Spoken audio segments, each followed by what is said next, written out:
right, On the Mark Tribe fans. I've been looking forward to this conversation as much as you have. And there she is. She's smiling. If you're watching on YouTube, she's waving now. Is Julie Elion. Julie, it's a thrill to have you. How are you doing? Nice to be here today. I'm great.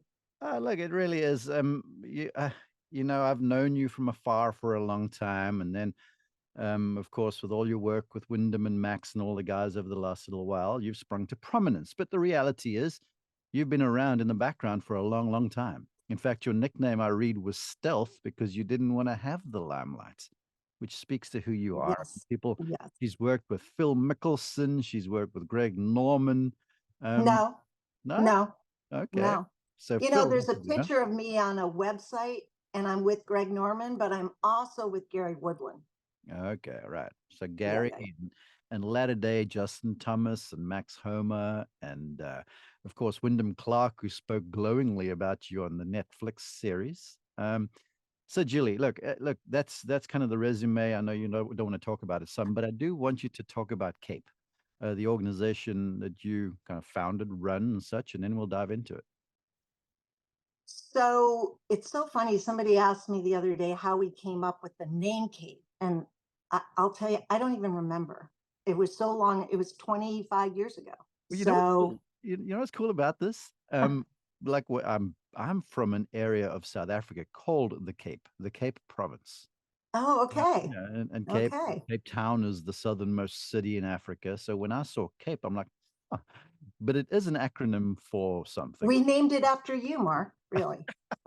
You know I've what I been was? watching you from outside too. So I've yes, now I'm calling foul. I'm not right, you from now right. on. It stands for what does it stand for? Center for Athletic Performance Enhancement, which is what we do. We Yes.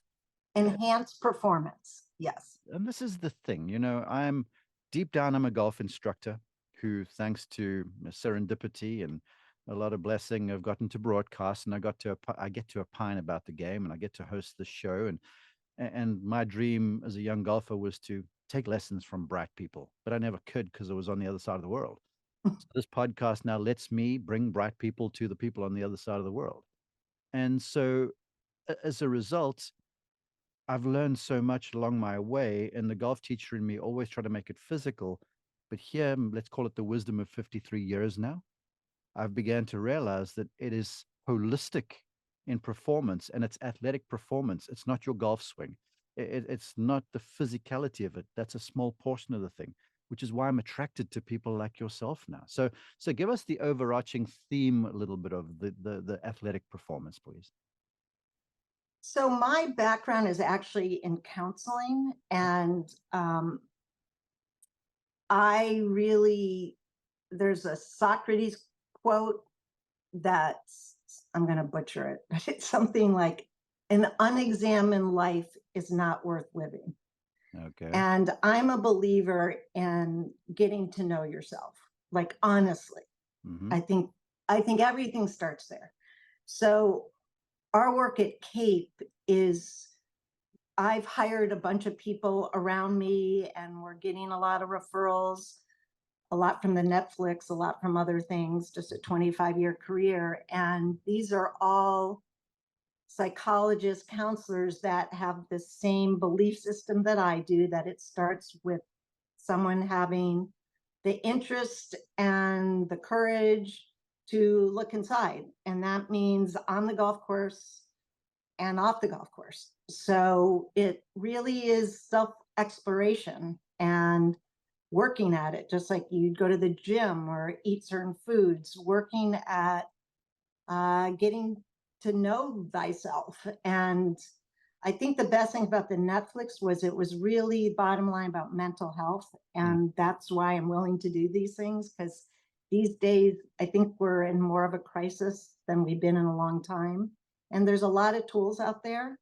And our company is one of them. But there's just so much online these days. So I encourage people to get help.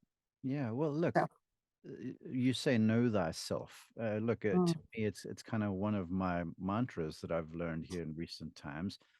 because so many of us, we kind of brush things under the carpet because it's inconvenient and it's the shadow side of it. You know, I would say it's almost intellectually lazy just to go and hit golf balls. It's measurable, Mm-hmm. but Mm-hmm. really working on the underlying stuff, you know, the uncovering that stuff we all want to hide away. That's where the real challenge is, right? But also it's kind of a battlefield of the mind, but there's gold to be mined there if you care to dig deep enough.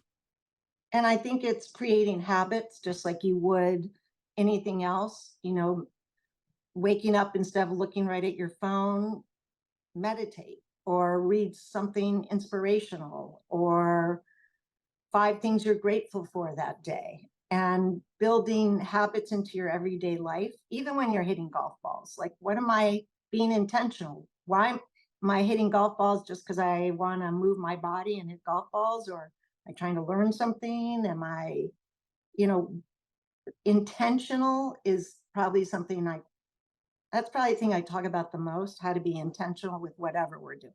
Hmm. It doesn't mean you don't have time off where you relax and have fun and numb out and do all that, but you're trying to get better at something. I think you have to be intentional and build in habits. Okay, okay, I'm going to ask this question because I know a lot of folks are hearing this and they're hearing you and they're like, all right, I'm going to be intentional now.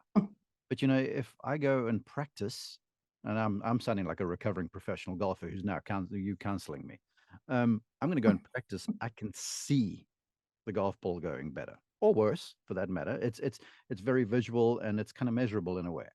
Where meditation and I do, and Stephen Yeager, who's worked with you, speaks of it. Um, you don't necessarily see the results right away, but you're building habits that develop the whole person. So I'd like you to talk about the whole person because it seems to me like you're more concerned with that than the golfer that might come and see you. Am I wrong in my assessment? Well, I think the challenge is it's not quantifiable, like hitting to certain yardages and all the data we have on the golf course now. This is hard to quantify. Hmm. But I think what happens over time is somebody might, wake up and like, I feel a little better. They've let go of things that are working for them, and they've really increased things that make them feel good about who they are. So, uh, a professional golfer, a professional athlete is a little bit of a different client than a business person. Hmm. But it's all it all stems from the same thing, I Yeah, think. Yeah. absolutely. Um, I want to go here a little bit. I use the term the mind is a battlefield. Um, and you talk about mental health and such. Especially not necessarily just elite golfers, but any sort of tournament golfer watching this or listening to this, you know, always prior to a round or prior to a big event, there's that like kind of unsuredness. And perhaps that blends itself into anxiety or fear of the future or whatever those sorts of things. And this is real. And I've seen golfers where it's been debilitating to them. And then as soon as you hit one bad shot, it's like all of your worst case scenarios in your mind have been manifest, and now the world's coming apart at the seams. I'd want you just to talk about that some, you know, anxiety and the apprehension of what might transpire, as opposed to redirecting the thoughts to say, hey, there's potential in front. I'm going to go and give this my best. So I thought about the mind as a battlefield. Mhm. I would I would add the mind is a garden. Okay, Oh, so you can plant plants and mm, plant seeds, and there's this whole thing about neuroplasticity now, which is you can change pathways. So I hope you don't hear my dog barking. Do that's you? fine. No, no, that's Okay. absolutely fine. I'm waiting for Okay. mine to start barking in the background now too. Don't Okay. worry about Okay. That'll be nice. it. Mhm. Okay, so we talk a lot about in my world about not judging but observing. So let's say you have a blow up hole, or God forbid you shank something, or something just comes out of you that you don't like on the golf course. I'm a believer in setting goals for a round and almost using these goals as a mantra to come back to. So that's the prep if something happens out there. So you don't spiral into a negative, anxious place. Yeah, gotcha. But as we started this phone call, the awareness of that happens to you, and then creating tools and a plan for if that's going to happen. And what am I anxious about? Am I anxious about my playing partners? Am I anxious about it's Thursday morning, you're already thinking about the cut? Like, know yourself. Like, what are you anxious about? Maybe it's the club championship and all you want to do is win. Well, I really like embracing that you want to win, but then building in goals mentally to how you'll get there. So it's not, so the reaction isn't as strong, or you can use it. So, but it all starts with doing the work beforehand. Yeah, I love your analogy of calling the mind a garden, and you can plant seeds. Because as I build on that analogy, the seeds need nurturing, and then they might germinate, and then they young seedlings, they need some looking after too. So I guess I'm getting to this, and I'd love your commentary, where it's not like, okay, I'm going to sit and prepare mentally and visualize and get myself in a good place just once. This is it's a continual renewing of the mind. Yes. Totally. And, I'm not a neuroscientist, but I know that there's been a lot of research on, new, like learning new things and working and growing your mind, and from Wordle to reading something different to learning how to play an instrument. I mean, I'm a believer in the growth mindset, which is the garden analogy. Yeah. And I guess I'm an optimist. I'm very hopeful that one can learn and grow and, enjoy the ride. And it starts with doing the self-exploration. I'm going to be a broken record on that, but Well, I expect that, and I'm going to ask you to be a broken record a little more. okay. You talk about hope. As a golf instructor, I've I will say to people all the time, you want to change this, you got to do your drills, and you got to practice, and you got to practice, and and keep rehearsing, and then you'll test it under fire, under trial, and it might misfire, but you just stick to it. Um, there there is an element of consistency that's required to all of this as well, and you looking beyond the result, perhaps. Because when I listen to one of your clients, Max Homa, talk, he's a fascinating listen, and he's actually quite thoughtful. And he'll speak very candidly about how his mind goes, and he goes, well, that was kind of disastrous, but I guess I'm just going to keep doing what I'm doing. So I'd love you to commentate, or at least opine some on this. Okay, I'm embracing the journey that I'm on, and I'm less concerned with where I'm trying to get to. Are you getting where I'm going here? So, yeah, I mean, sometimes I'll have a client ask me, should I see myself in the green jacket? Mm-hmm. Should I see myself holding the club championship, crystal bowl? Yeah, everyone's different. So there's some people who I actually encourage to think about that a lot. But I think in general, you don't necessarily want to think about that. You want to think about, if I'm going to set myself up for success on this next shot, what is the internal state that brings out my best golf? And that can be different for a lot of people. I believe in general, and like I said, it's different for everybody, but it's a place of kind of calm and self-belief and believing in your toolbox and all that. And one of the things that I think is really toxic is somebody really wants to go play a great round, but they haven't practiced. So they haven't done what you've given them to practice. Mm-hmm. But then when they miss an easy chip, then they get really judgmental towards themselves and beat themselves up, and their self-talk is terrible. And what a shame, because they didn't even practice. Yeah. So if you're not gonna practice, you might as well just commit to like having a ball, enjoying yourself, being outside, and having some nice conversation. But if you really want to get better, then you got to practice. And if you're not going to practice, then don't beat yourself up because you didn't practice that chip shot. So, yeah, you might nail it every once in a while, but the chances are, we can call in a data guy, but the chances are really small that you're going to hit that 8 out of 10 times, 2 out of 10 times. So don't use it as a way to beat yourself up. What a bummer. So you sound very maternal in your yeah, that's a little bit of a problem though. in your observations there. I have a younger brother who's been quite successful in golf. And he has a son who plays golf, and I have a daughter who both play golf, and we sometimes have conversations over wine.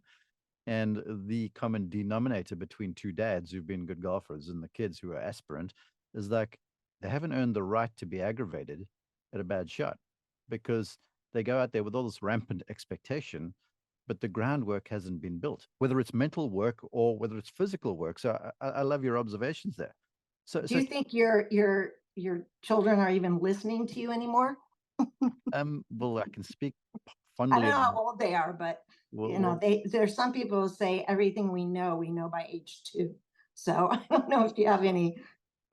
well, look, I'll be honest. I was familiar with you because of the broadcast, and then Wyndham started winning on our channel, so you were spoken about a lot. And I mentioned Dottie Pepper to you, and you're friends with her.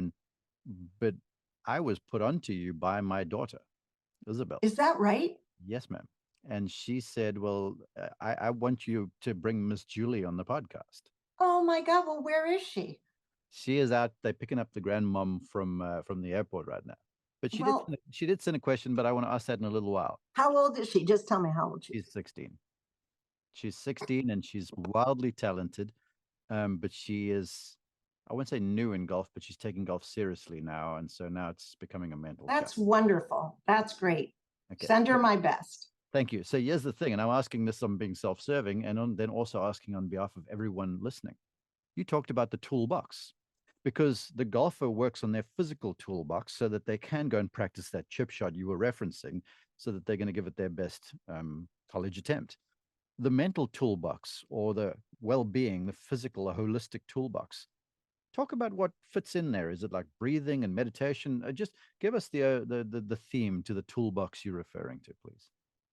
So starts with knowing thyself, Okay. right? So I can give you kind of a general toolbox. I mean, Yeah. obviously practicing technique, golf skills, um, things as simple as not rushing to your tee times. I'm I actually have gotten into suggesting this deep breathing technique lately. That's a new one that that's more for performance anxiety Mm-hmm. issues.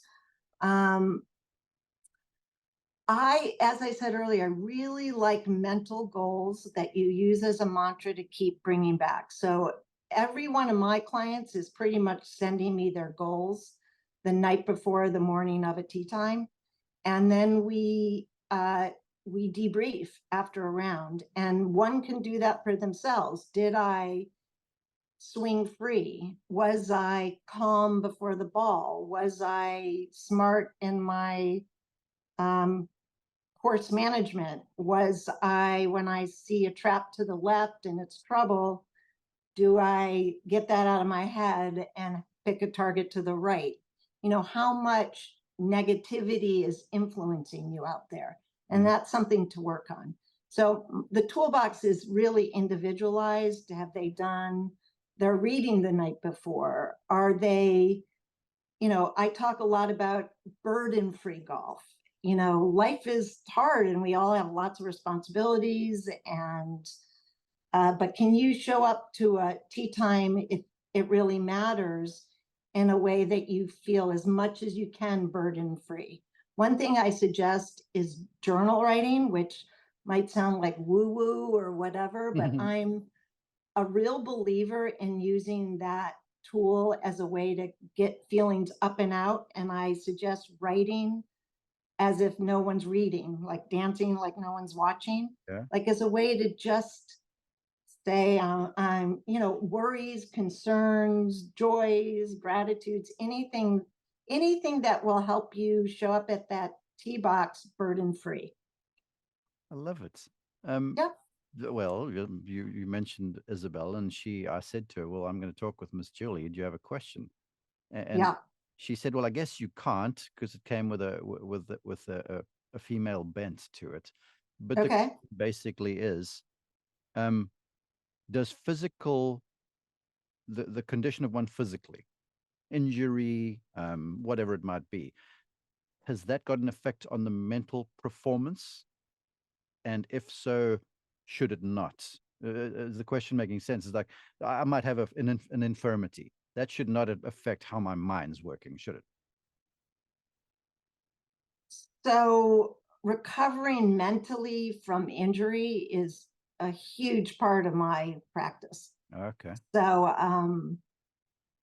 I think it can definitely get in your head, and you I mean, once you're healthy and you've healed, like how to play with not an injury mindset. got you. Now there's an old joke, beware the injured golfer, right? And that, what I think that's about, at least in my mind, is someone almost has an ability to hyper focus on the right things when they're injured Hmm. or sick or something like that. But in general, I think there is something to talk about and understand about yourself if you have been injured, and how to play free again and not protective. We talk a lot about at Kate, but not playing defense, playing offense. And Yeah. I think when someone's injured, there's a way they can play defensive.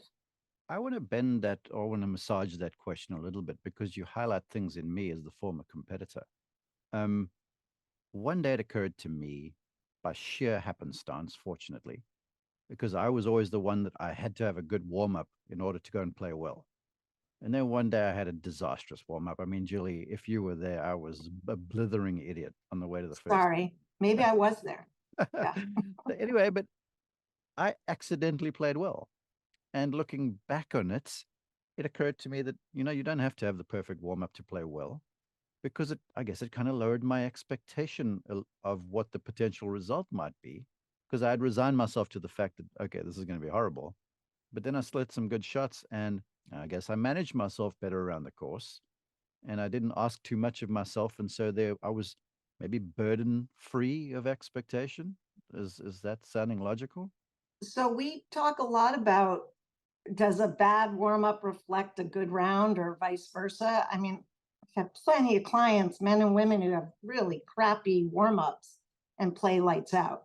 Hmm. So where I go with that is, yes, in your case, probably it was low expectations, so what we call burden free. Yeah. I would also say that I'm a believer in being honest with yourself. So you just have a bad warm up. I just had a bad warm up. That really might not have any reflection on how I hit my first tee shot or how I play the rest of the round. It was just a bad warm up.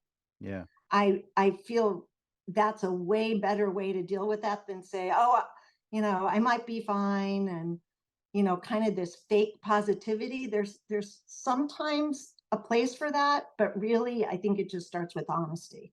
Mm. Like, yeah, it wasn't a good warm up. Who knows, right? We don't want to catastrophize the bad warm up. Yeah. So it starts with being honest with yourself. And then you can go journal, like, I had a bad warm up, but then I played great. So then next time you have a bad warm up, you have that reference point.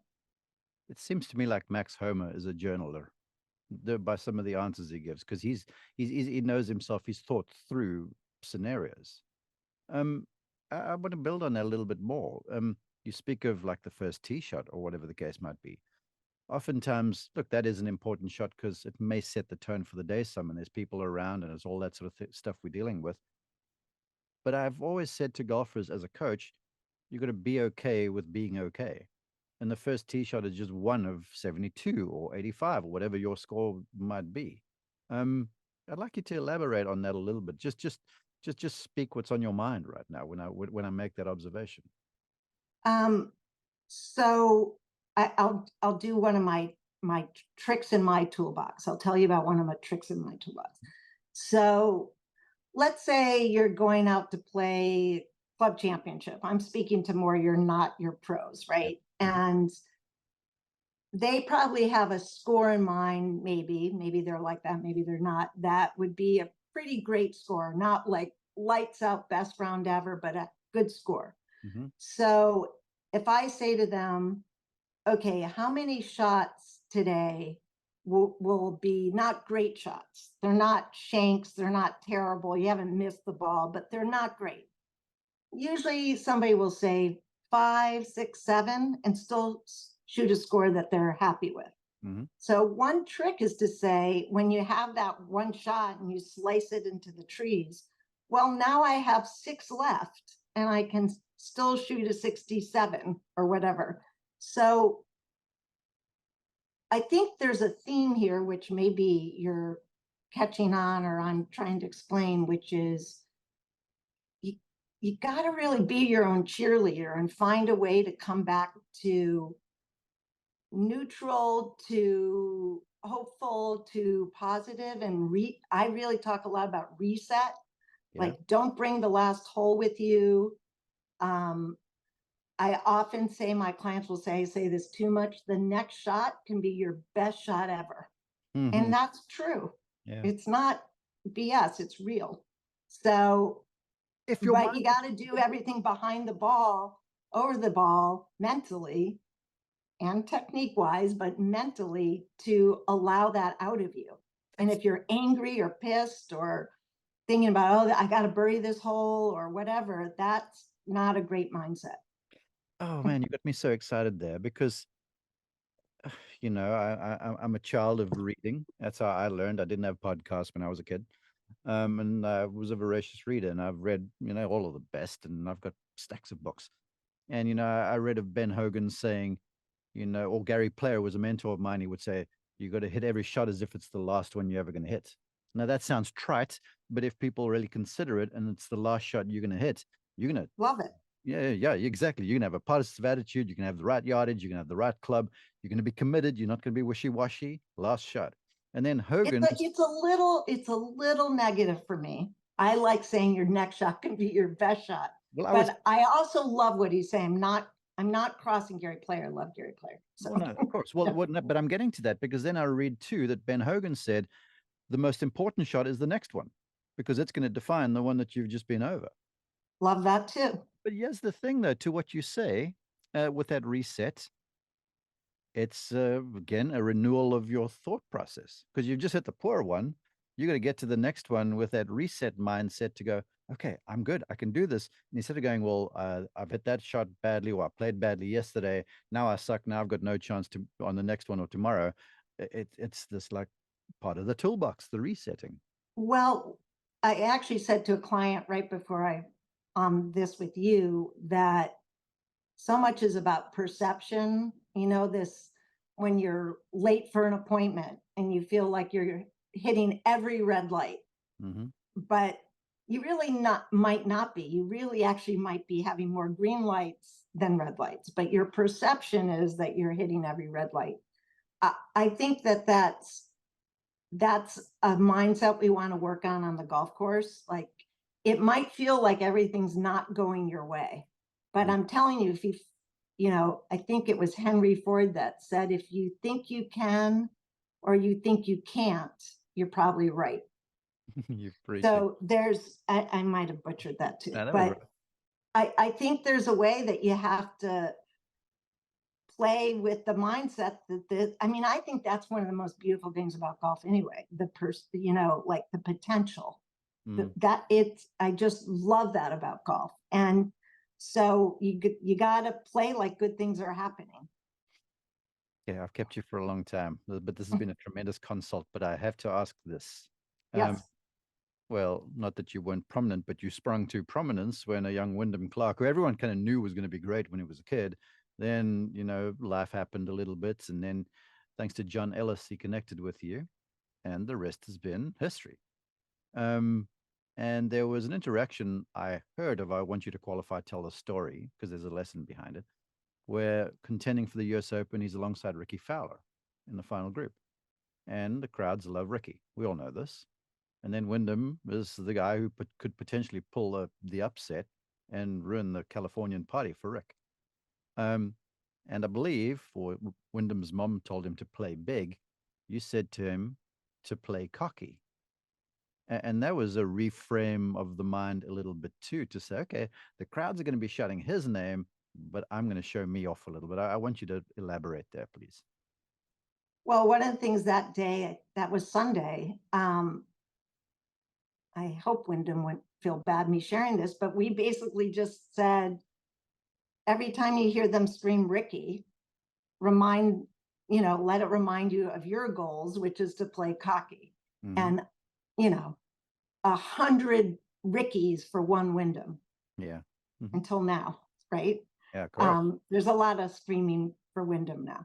Yeah. So, that's what I'm saying. It's like it fueled him to remember his goals and stay in a lane. And I think that's really great for an amateur, someone in the club championship, or pros. Like, what's the bottom line of how you want to feel when you hit a golf shot?